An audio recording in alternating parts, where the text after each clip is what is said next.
Hello kids, let's count numbers in Igbo together today. Let's go. Iri abuo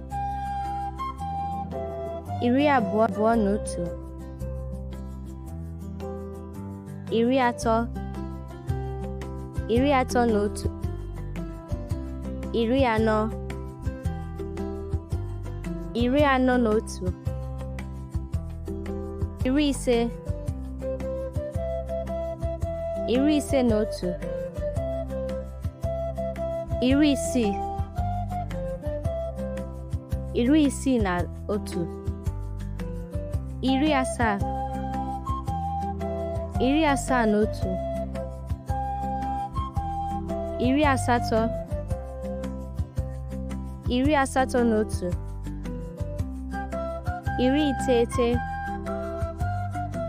iteghete na otu. Otu narị na otu. Narị abụọ.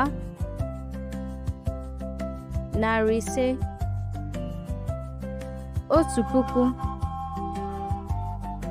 Nde. Great job counting. See you next time.